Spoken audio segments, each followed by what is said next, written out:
Kali ini penolakan datang bukan dari luar negeri, tapi dari dalam negeri.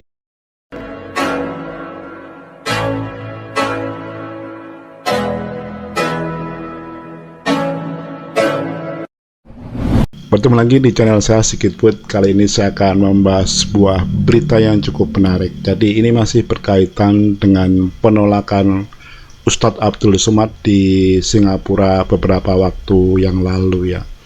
Kali ini penolakan datang bukan dari luar negeri, tapi dari dalam negeri, yaitu dari Bumi Nyiur Melambe atau Sulawesi Utara ya. Pernyataan penolakan ini dikemukakan oleh Ketua Dewan Pimpinan Pusat Laskar Manguni Indonesia. Jadi saya mendapatkan informasi ini dari Manado Post yang menjadi satu grup dengan Jawa Post ya. Yuk kita simak seperti apa pernyataan dari Ketua DPP Laskar Manguni Indonesia ini terhadap kehadiran penceramah-penceramah atau keberadaan penceramah-penceramah radikal di Bumi Nyiur Melambe. Ya, ini beritanya ya. Jadi Laskar Manguni tolak penceramah radikal, singgung kasus uap dan Singapura. Sebenarnya apa alasan dari Laskar Manguni itu menolak penceramah radikal di Bumi Nyiur Melambe?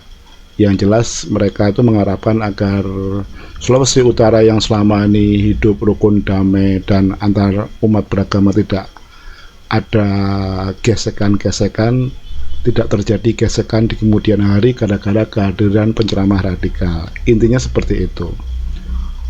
Mari kita simak beritanya kayak apa ya. Beritanya coba kita simak beritanya ya.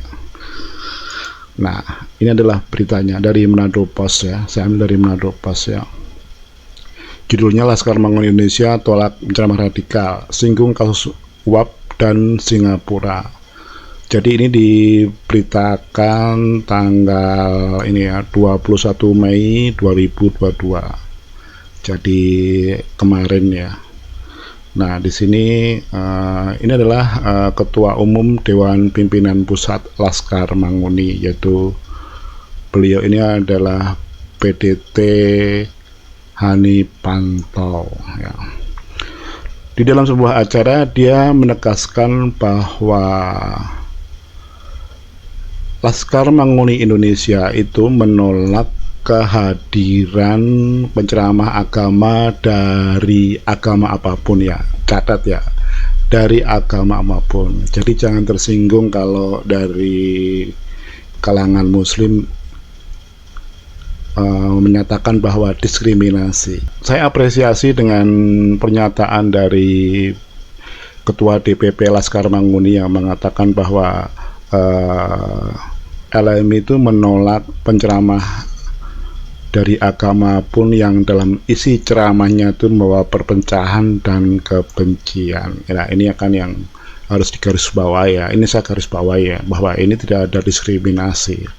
Jadi semua penceramah agama dari agama apapun, muslim maupun non muslim yang bawa ujaran kebencian ya akan ditolak. Karena menurut Hani Panto, penceramah tersebut bisa mengancam kerukunan antar umat beragama di Sulawesi Utara yang selama ini sudah terkenal dengan rukun damai ya. Ini menurut saya harus kita dukung ya pernyataan ini, karena dan juga harus dilakukan juga oleh daerah-daerah lain ya. Harusnya mencontoh dari ormas-ormas lain maksudnya ya, yang di daerah lain harusnya mencontoh pernyataan dari Laskar Manguni ini ya.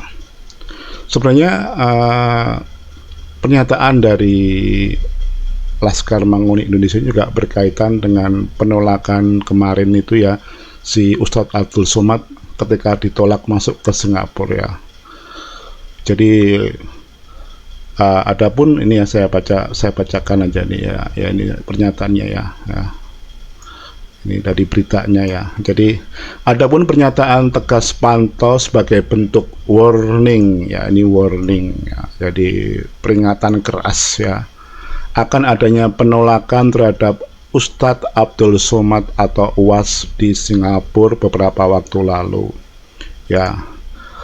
di mana penolakan di Singapura terhadap UAS dengan beberapa alasan, diantaranya karena UAS dianggap menyebarkan ajaran ekstremis dan segregasi. Ya, ini jadi alasan dari Laskar Manguni menolak kehadiran ceramah radikal itu juga berkaitan dengan penolakan UAS di Singapura, karena dua hal ini ya, dua hal ekstremisme dan segregasi ini yang berusaha dia tolak di kota Manado atau Provinsi Sulawesi Utara pada umumnya. Nah, ini harusnya menjadi diikuti juga oleh laskar-laskar lain yang memang mencintai NKRI di daerah lainnya.